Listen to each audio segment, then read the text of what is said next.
Guys, welcome to my YouTube channel Komal computer class. ये Excel में VLOOKUP का part 4 है। अगर आपने वीलुकअप फंक्शन की पहले की वीडियोस नहीं देखी है तो आप प्लीज़ तीनों पार्ट देखिए, जिसमें आपको वीलुकअप में बहुत कुछ सीखने को मिलेगा। आप किस कंडीशन में कौन सा फंक्शन लगा सकते हो, आप वीलुकअप के साथ कौन सा फंक्शन लगा सकते हो, वो आपको उन वीडियो में मिलेगा। तो स्टार्ट करते हैं आज की वीडियो। देखिए, मैंने एक फॉर्मेट बनाया हुआ है और इस फॉर्मेट में डेटा कुछ इस तरह से है। पहला वाला कॉलम जिसमें हमने यूनिक लिखा हुआ है, name, father name, Hindi, English, SS और टोटल। मुझे सिर्फ नेहा का डेटा देखना है, यानी इस फॉर्मेट बेस जितनी भी नेहा है उनका डेटा यहाँ पर आ जाए। अगर आप इस नेहा को चेंज करके अजय लिखते हो तो यहाँ पर सिर्फ आपको अजय का डेटा दिखाई देगा, प्लस जो कलर यहाँ पे किया हुआ था, जो फॉन्ट कलर था, वो भी यहाँ से हट जाएगा। इसके अलावा आप यहाँ पर राम लिख रहे हो, आपको सिर्फ राम का डेटा दिखाई देगा। ठीक है, तो स्टार्ट करते हैं। ये फॉर्मेट बनाने के लिए आपको सबसे पहले क्या करना है, मैंने जो भी फॉर्मेट अप्लाई किया हुआ है, जो भी फंक्शन मैंने लगाए हैं, उनको मैं यहाँ से क्लियर कर रही हूँ। तो ये क्लियर ऑल हो गया, यहाँ से भी इसको हटा दिया और डेटा जो था कुछ ऐसा होगा। देखो, पहले की जो वीडियोस पढ़ी है उस वीडियो में मैंने आपको ये चीज़ क्लियर कर दिया था। जब भी आप वीलुकअप फंक्शन का यूज़ करोगे तो वीलुकअप फंक्शन में पहला कॉलम आपका यूनिक होना चाहिए। यूनिक जब तक होना चाहिए जब तक आप वीलुकअप के साथ किसी दूसरे फंक्शन का यूज़ नहीं कर रहे हो। ठीक है, लास्ट वीडियो में हमने वीलुकअप के साथ रो भी सीखा, कॉलम भी सीखा है, लेकिन उन वीडियो में जो पहला वाला कॉलम था, यानी कि जो हमारा लुकअप वैल्यू था, वो लुकअप वैल्यू रोल नंबर था या फिर आईडी था। अब देखिए, ये जो हमारे पास डेटा है, इस डेटा में से पहला वाला जो कॉलम है वो नेम का है, और नेम रिपीटेड भी हो सकता है। जैसे नेहा यहाँ पे एक बार फर्स्ट टाइम यहाँ है, सेकंड यहाँ हो गया और थर्ड यहाँ, तो नेहा 3 बार है। अगर हम सिंपल वीलुकअप का फंक्शन लगाते हैं तो मुझे कौन सी नेहा का डेटा देखना है वो तो हमें नहीं क्लियर होगा। तो अब भी हमें क्या करना होगा, अपने इस नाम वाले कॉलम को यूनिक बनाना होगा। यानी कि अगर आपके पास यूनिक वैल्यू नहीं है, वीलुकअप फंक्शन आप लगाते हो, आपको यूनिक वैल्यू नहीं मिलता है, तो आप यूनिक वैल्यू बना सकते हो। आपको क्या करना होगा, सबसे पहले यूनिक वैल्यू बनाने के लिए आपको एक ब्लैंक कॉलम चाहिए होगा, और वो ब्लैंक कॉलम आप इस नेम के आगे इंसर्ट करोगे। तो मैंने नेम वाला कॉलम कंप्लीट सेलेक्ट किया और सिर्फ कंट्रोल के साथ आपको प्लस करना है। जब आप कंट्रोल के साथ प्लस करोगे तो आपको एक ब्लैंक कॉलम यहाँ पे दिखाई देगा, और यहाँ पे मैंने टाइप कर दिया यूनिक। जरूरी नहीं है आप यूनिक ही लीजिए, मैंने यूनिक सिर्फ हेडिंग लिया है और यहाँ पे इसको कलर कर दिया, बोल्ड कर दिया और साथ साथ ऐसे बॉर्डर भी लगा दिया है। अब यूनिक वैल्यू बनाने के लिए क्या करना होगा, देखिए एक फंक्शन लगाना है और वो फंक्शन होगा count if is equals to count if. अब काउंट इफ का फंक्शन जब आप लगाते हो तो उसको 2 चीज़ें चाहिए होती है। सबसे पहले रेंज, आपको किस में से काम करना है, और फिर चाहिए क्राइटेरिया।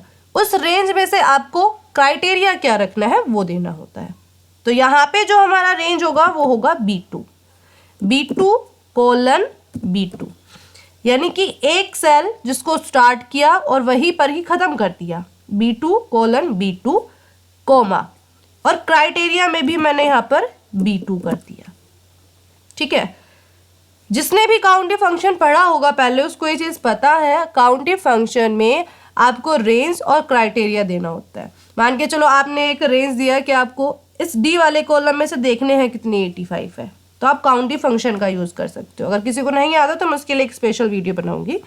तो काउंटिव फंक्शन से आप काउंट कर सकते हो आप जो क्राइटेरिया दे रहे हो वो कितनी बार है। तो मैंने रेंज दिया B2 कोलन B2, यानी B2 से ही स्टार्ट किया सेल, B2 पे ही ख़त्म कर दिया, और क्राइटेरिया भी क्या दिया है B2, यानी कि काउंट भी हमें क्या करना है, नेहा। यहाँ पे सिर्फ इतना फंक्शन अप्लाई करने के बाद आपको एंटर प्रेस कर देना है।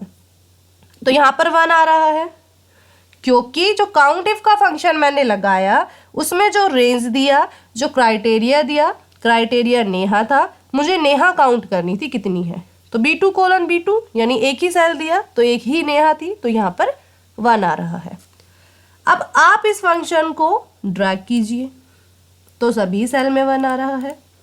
अब सभी सेल में 1 आने का रीज़न क्या है, जब मैंने इस फंक्शन को डाउन में ड्रैग किया तो रेंज भी एक स्टेप नीचे आ गई, एक स्टेप डाउन में आ गई। ये फंक्शन बिल्कुल ओके है जहाँ पे 1 आ रहा है नेहा के आगे, लेकिन सपना के आगे 1 आ रहा है, ये क्यों आया? देखिए रेंज एक स्टेप आगे चली गई, यानी B2 का यहाँ पर क्या बन गया, B3 बन गया, और जो हमने क्राइटेरिया B2 दिया था वो भी क्या हो गया, B3 बन गया। मुझे आउटपुट कुछ ऐसा चाहिए, नेहा जो फर्स्ट टाइम है उसके आगे 1 आए, अगर सेकंड टाइम नेहा है तो उसके आगे 2 आ जाए। मतलब यहाँ पे मुझे हमारा A8 जो सेल है उसके अंदर मुझे 2 चाहिए था, जबकि यहाँ पे 1 आ रहा है। 1 क्यों आया? क्योंकि रेंज क्या है, B8 colon B8 coma B8, यानी कि इसने एक ही रेंज लिया, एक ही सेल, इसने ऊपर से काउंट करना स्टार्ट नहीं किया। तो अगर मुझे ऊपर से स्टार्ट करना है काउंट करना, तो हमको क्या करना होगा, अपने फंक्शन में ये जो सेकंड वाला B2 हम ले रहे हैं, उस सेकंड वाले B2 को हमें लॉक करना है कुछ इस तरह से। याद रखना सेकंड वाला B2 मैंने लॉक कर दिया है, एंटर प्रेस किया, 1 पहले भी आ रहा था, 1 अभी भी आ रहा है, और इसको आप ड्रैग कर दीजिए। देखिए क्या हुआ उससे, नेहा 1 नेहा 2 कैसे आया? अब फंक्शन को ओपन करके देखते हैं। अब देखिए इसने क्राइटेरिया लिया है B8, लेकिन इसने काउंट करना कहाँ से स्टार्ट किया है, B2 से लेकर B8 तक। तो इसलिए हमने अपने सेकंड वाले B2 को लॉक किया, जिससे ये जो रेंज लेगा वो स्टार्टिंग से लेगा। लेकिन देखा जाए तो ये अभी भी हमारा लुकअप वैल्यू जो है वो यूनिक नहीं बना है, क्योंकि 1 जो है वो काफ़ी टाइम्स आ रहा है, 2 भी काफ़ी टाइम आ रहा है। तो हमें क्या करना होगा, हमें इस काउंटिव फंक्शन के आगे लिखना है B2 एंड B2 एंड, ये साइन लगाना है, यानी कि B2 सेल में जो वैल्यू है वो, यानी B2 सेल में नेहा लिखा हुआ है वो, और काउंटिव का फंक्शन जो हमें रिजल्ट दे रहा है वो मुझे एक साथ चाहिए। तो B2 कोलन काउंटिव का फंक्शन हमको रिजल्ट दे रहा है 1, तो हमको सिर्फ ये लेना है और एंटर प्रेस कर देना है। नेहा 1 आ गया और इसको आप ड्रैग कर दीजिए, नेहा 1 आ रहा है, नेहा 2 नेहा 3, तो ये यूनिक वैल्यू बन गया। मैंने इस कॉलम के वेट को कम कर दिया। तो यूनिक वैल्यू हमें नहीं मिला था, लेकिन हमने यूनिक वैल्यू यहाँ पर बना लिया है, और इसको मैंने यहाँ से बोल्ड भी कर दिया। अब आउटपुट कुछ ऐसा चाहिए कि इस I2 सेल के अंदर मैं नेहा लिखूं, तो नेहा लिखते ही यहाँ पे नेहा का डेटा आ जाए। ठीक है, तो क्या करना है, सबसे पहले मेन हेडिंग से, यानी सिर्फ नेम और ये सारी चीज़ें, फादर, हिंदी, इंग्लिश, इन सबको मैंने सेलेक्ट करके यहाँ पर कर दिया पेस्ट। अब पेस्ट करने के बाद हमें फंक्शन लगाना है, स्टार्ट करना है। देखिए नेहा जो है ना वो एक ही नहीं है, नेहा है 3, और हमें डेटा देखना है जितनी भी नेहा है सभी का। सबसे पहले तो हम सिर्फ एक नेहा का डेटा देखेंगे कैसे आएगा। तो हमें नेम देखना है, तो नेम के लिए फंक्शन लगाना होगा, is equals to VLOOKUP। Lookup value क्या है हमारा, ये नेहा हमारा लुकअप वैल्यू होगा। ये नेहा लुकअप वैल्यू क्यों होगा, क्योंकि हमें नेहा का डेटा देखना है। अब कौन सी वाली नेहा का डेटा देखना है वो हमें भी नहीं पता, फर्स्ट जो आ रही है वो, सेकंड आ रही है वो, हमें नहीं पता, हमें सिर्फ नेहा का डेटा देखना है। ठीक है, उसके बाद आप यहाँ पे लगाओगे एंड का साइन। अब हम इसको बताएंगे कि हमें कौन सी वाली नेहा का डेटा देखना है। नेहा देखनी है एंड कौन से नंबर वाली देखनी है, 1 लगा दिया, यानी कि पहले नंबर वाली नेहा देखनी है, कोमा लगेगा। उसके बाद चाहिए इसको टेबल एरे, तो टेबल एरे हमारा ये कंप्लीट टेबल एरे हो गया। अब टेबल एरे मैंने आपको पहले भी बताया है, आप चाहे अपने फंक्शन को ड्रैग करो या फिर आप अपने फंक्शन को ड्रैग मत करो, आप टेबल एरे लॉक कर दिया करो। ठीक है, जिससे क्या होगा, टेबल एरे अपनी रेंज को ऊपर नीचे नहीं करेगा। तो मैंने टेबल एरे को तो लॉक कर दिया, कोमा। अब यहाँ पे चाहिए इसको कॉलम इंडेक्स नंबर, तो कॉलम इंडेक्स नंबर के लिए कौन सा फंक्शन लग जाएगा, कॉलम का ब्रैकेट ओपन एंड क्लोज करना है। आप कौन से कॉलम में फंक्शन लगा रहे हो? आप लगा रहे हो जे में। और आपको यहाँ पे कौन सा कॉलम चाहिए? B column. बी कॉलम क्यों चाहिए? क्योंकि आपको यहाँ पर नेम चाहिए होगा। ठीक है, आपको नेम चाहिए यहाँ पे। ओके, अब नेम वाला कॉलम कौन सा है हमारा टेबल एरे में से? नेम वाला कॉलम है हमारा सेकंड। और हम कौन से कॉलम में लगा रहे हैं? हम लगा रहे हैं जे वाले कॉलम में। यानी कि हमें क्या करना होगा? -8, क्योंकि कॉलम का फंक्शन हमको रिजल्ट तो दे ही रहा है 10, और कॉलम का फंक्शन हमको रिजल्ट 10 दे रहा है, और हमें यहाँ पर 2 चाहिए, तो हम यहाँ पर करेंगे -8। और -8 करने के बाद यहाँ पे हमको लगाना है कोमा, और एग्जैक्ट मैच के लिए 0 आएगा, ब्रैकेट को क्लोज कर देना है, और यहीं पर ही हम अब एंटर प्रेस करेंगे। तो यहाँ पे नेहा आ रहा है, फंक्शन लग गया। आप इस फंक्शन को राइट में ड्रैग कीजिए। राइट में ड्रैग किया तो एन आया। मैंने आपको पहले भी कहा है, अगर आपके फंक्शन में एरर आती है, आप उस फंक्शन को ओपन कीजिए, आप देखिए एरर आई तो एरर क्यों आई है। तो मैंने इस नेहा पे तो बिल्कुल ओके, यहाँ नेहा आना था, नेहा आ रहा है, लेकिन फादर नेम में क्या आना था? दलीप, जबकि यहाँ पे एरर आ रहा है। तो आप यहाँ पे क्लिक कीजिए, आप देखिए हमारा लुकअप वैल्यू कौन से सेल में है? I2 में है, जबकि ये जो फंक्शन फादर नेम में लगा हुआ है, यहाँ पे लुकअप वैल्यू इसने क्या, कौन सा वाला सेल ले लिया? J2। तो यहाँ J2 की जगह क्या आना चाहिए था? I2। तो इस फंक्शन में एक चेंज करना है हमें। हमें क्या करना होगा? इस I2 को, यानी कि जिस भी सेल के अंदर हम अपना लुकअप वैल्यू लगाएंगे, लुकअप वैल्यू लिख रहे हैं, उसको हम क्या कर देंगे? लॉक कर देंगे। आप इसको राइट में ड्रैग करो, आप इसी फंक्शन को डाउन में ड्रैग कीजिए, I2 अपनी पोजीशन को चेंज नहीं करेगा। एंटर प्रेस किया, आप इसको राइट में ऐसे ड्रैग कर दीजिए। एग्जैक्ट मैच आ रहा है, बिल्कुल एग्जैक्ट मैच है। तो यानी कि हमें नेहा फर्स्ट, जो नेहा 1 है, उसका डेटा तो दिखाई दे गया। अब अगर आप इसी फंक्शन को डाउन में ड्रैग करते हो, तो यहाँ पे सेम वैल्यू पुट हो रही है। सेम वैल्यू पुट क्यों हो रही है यहाँ पे? क्योंकि फंक्शन को ओपन करके देखिए, यहाँ पर भी क्या है? 1। अगर आप इस 1 की जगह 2 कर देते हो, तो आपको नेहा 2 का डेटा दिखाई देगा, एंड 2, यानी नेहा 2 का डेटा आएगा। एंटर प्रेस किया, और अब इसी फंक्शन को राइट में ड्रैग करना है। यहाँ पे नेहा सेकंड का डेटा आ रहा है, यानी राज 85, और टोटल मार्क्स क्या है इसका? 146। अब ये एग्जैक्ट मैच है, यानी कि अब अगर हमें थर्ड वाली नेहा का डेटा देखना है, तो यहाँ 1 की जगह 3 करना होगा। तो हम हर बार नंबर नहीं टाइप करेंगे, हमने जो पहले फंक्शन लगाया है उसी फंक्शन में यहाँ 1 नहीं लिखेंगे, हम यहाँ पर एक फंक्शन लगाएंगे, वो होगा रो का।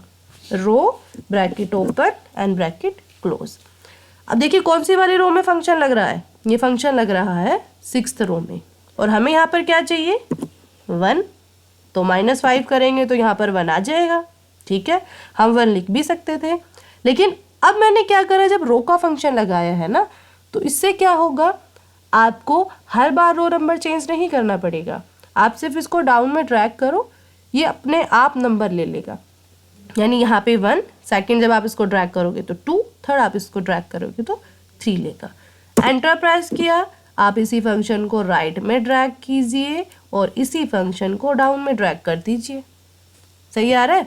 नेहा आ रहा है। नेहा का फादर नेम नेहा ही है क्या? हाँ, नेहा का फादर नेम नेहा ही है। आप यहाँ पे चेंज कर दीजिए, मैंने यहाँ पर नीरज लिख दिया, तो यहाँ पर नीरज आ चुका है।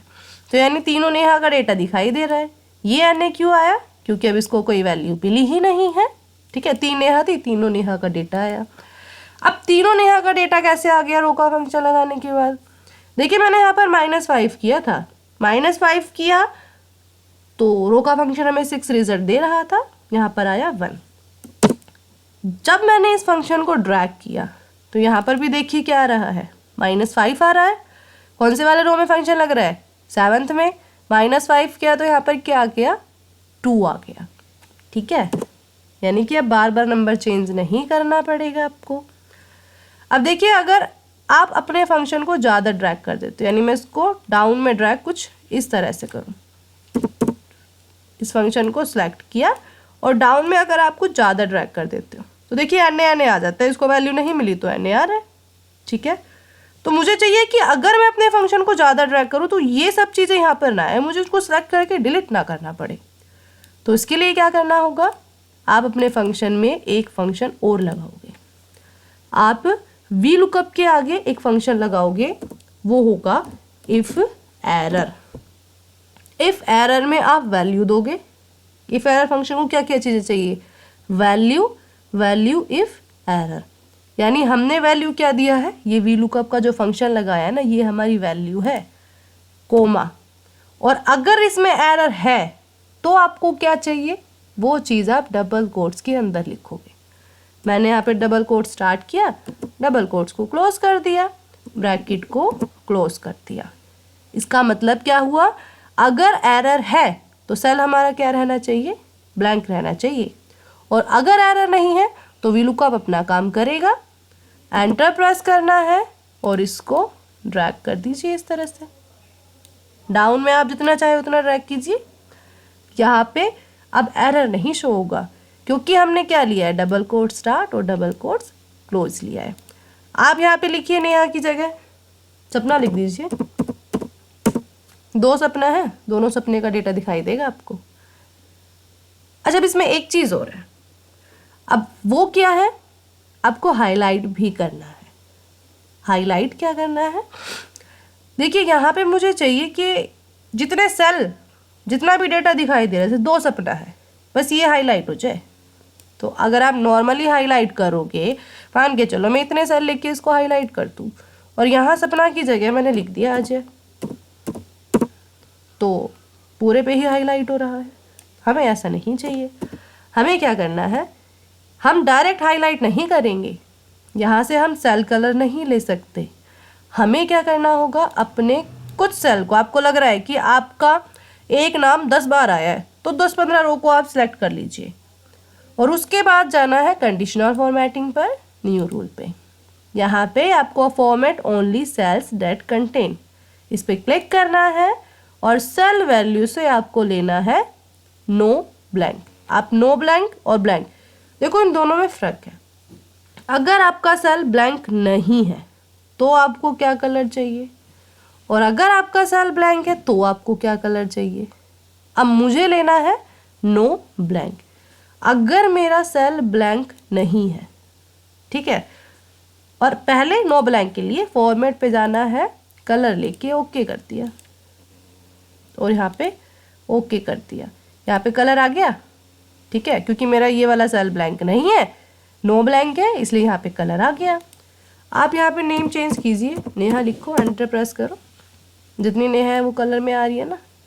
ठीक है, आपको फ़ॉन्ट कलर चेंज करना है, आप फ़ॉन्ट कलर भी ले सकते हो। आपको कंडीशनल फॉर्मेटिंग पे जाना है। अब उसी फंक्शन पे जाने के लिए जो आपने लगाया है, आपको जाना होगा मैनेज रूल्स पे। मैनेज रूल्स पे जाना है, आपने यही कलर में फंक्शन लिया था, आपको इस पर क्लिक करना है, एडिट रूल पे जाना है। और अब जब आप फॉर्मेट पे क्लिक करोगे तो फिल कलर हमने ले लिया, हमें फ़ॉन्ट कलर भी चाहिए, आप फ़ॉन्ट कलर लीजिए। फ़ॉन्ट कलर के साथ साथ आप यहाँ से जो कलर आपको चाहिए फ़ॉन्ट का, आप वो फ़ॉन्ट कलर ले सकते हो। मुझे वाइट कलर चाहिए। आपको बॉर्डर लगाना है, आप बॉर्डर भी ले सकते हो। बॉर्डर आपको कौन सा लगाना है, आपको ऑल बॉर्डर लगाना है, आप बॉर्डर लीजिए। आपको आउटसाइड बॉर्डर लगाना है, आप बॉर्डर ले सकते हो। तो मैंने ये आउटलाइन बॉर्डर लिया, ओके कर दिया और ओके कर दिया, अप्लाई कर दिया और इसको ओके कर दिया। हो गया हमारा इतना काम कंप्लीट। आप यहाँ पे नेम चेंज करके देख लीजिए, मैंने यहाँ पर अजय लिखा, एंटर प्रेस किया, बॉर्डर भी नहीं आया, कलर भी नहीं आया। तो आज की वीडियो यहीं पे कंप्लीट होती है। एक चीज़ और, आप यही फंक्शन ज़रूरी नहीं है कि आप इसी जगह पर लगाओ, आप शीट 2 पे अपना डेटा रख सकते हो और आप शीट 3 पे भी आउटपुट ला सकते हो। ठीक है, मैंने पहले कोई फंक्शन लगाया था, मैं इसको क्लियर कर देती हूँ। आप शीट 2 का डेटा शीट 3 पे भी लेके आ सकते हो। ठीक है, सेम फंक्शन लगेगा, एज इट इज़ फंक्शन लगेगा, बस लोग क्या करना है उसको ध्यान रखना है। तो कंप्लीट होती है आज की वीडियो। नेक्स्ट वीडियो बहुत जल्दी मिलेगी आपको वी लुकअप की, बहुत इंटरेस्टिंग होगी। और अगर आपको मेरी ये वीडियो अच्छी लगी है तो तो आप इसको लाइक शेयर सब्सक्राइब ज़रूर कीजिए। Thank you for watching my video.